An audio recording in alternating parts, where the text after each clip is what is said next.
តាអ្នកធ្លាប់ឃើញពូម៉ាលេងសាច់ប៉ុណ្ណាទេពេលនៅលើឡានក្រុងក្មេងប្រុសតូចនោះបានឆ្លើយតបគាត់ភ្លាមដោយការធ្វើមុខប្រញើបន្ទាប់មកពូម៉ែក៏បានធ្វើតាមការធ្វើមុខប្រញើនោះដែរហើយបានអួតពីកំភួនដៃខ្លាំងរបស់គាត់80យ៉ាតនៅចំពោះមុខក្មេងនោះតែមួយវិនាទីក្រោយមកពូម៉ែដែលមិនដឹងធ្វើម៉េចបានខ្លាចដូចជាក្មេងដែលធ្វើខុសអីមួយគាត់បានសម្លឹងមើលជុំវិញដើម្បីដឹងថាមាននរណាកត់សម្គាល់គាត់ធ្វើឲ្យខូចបង្កាន់ដៃអត់ដោយសារអស់សង្ឃឹមគាត់មិនអាចរស់នៅសហរដ្ឋអាមេរិកបានទៀតទេពូម៉ាគ្មានជំរឿក្រៅពីត្រឡប់ទៅកូរ៉េវិញទេហើយមិត្តភក្តិកាលពីក្មេងរបស់គាត់ក៏បានមករើសគាត់ភ្លាមដែរ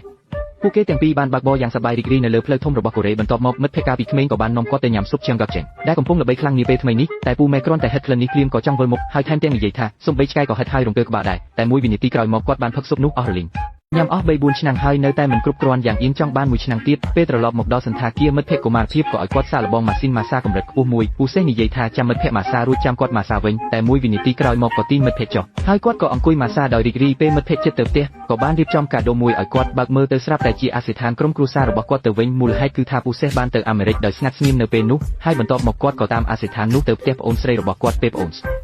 រីត្រឡប់មកវិញនាងក៏ចាប់អារម្មណ៍ឃើញពូសេះលាក់ខ្លួននៅជ្រុងមួយបន្ទាប់មកនាងក៏ដើរទៅរកបងប្រុសរបស់នាងទាំងកំហឹងក្រោយមកពូសេះក៏រត់ចេញមកក្រៅអាចត្រឡប់ទៅវិញបានតែពេលប្អូនស្រីអស់ខឹងទន្ទឹមនោះក៏បានជួបនឹងបងប្រុសដែលត្រឡប់មកពីសាលារៀនវិញ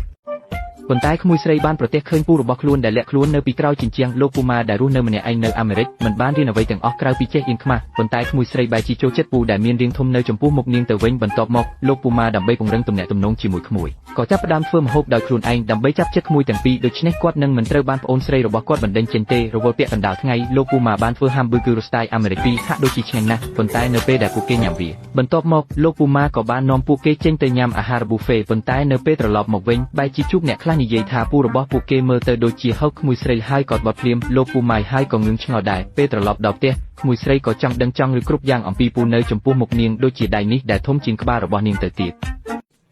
ពេលពិធីជប់លៀងពេលល្ងាចគាត់បែរជាខ្លាចញ៉ាំសាច់ត្រីឆៅហើយនិយាយថាភ្នែករបស់វាត្រីកំពុងរំកិលថែមទាំងមានមឹកដែលកម្រាស់ទៀតនេះធ្វើឲ្យពូម៉ាកាន់តែភ័យខ្លាចតែក្មួយស្រីបានលួងលោមពូថាបើបានញ៉ាំមួយដុំនេះហើយច្បាស់ជាចង់ញ៉ាំមួយដុំទៀតហើយពូម៉ាក៏ខំទ្រាំញ៉ាំវាចូលទៅពីទឹកមុខរបស់គាត់មិនពិបាកនឹងដឹងថារសជាតិត្រីឆៅនោះយ៉ាងណាទេក្មួយស្រីដែលត្រឡប់មកផ្ទះវិញក៏បានរកឃើញមេដាយមាសមួយពីកាបូបស្ពីរបស់ពូម៉ាតាមពិតពូរបស់គាត់ធ្លាប់ជាជើងឯកប្រកួតវ៉ានលីលើកនេះពូម៉ាត្រឡប់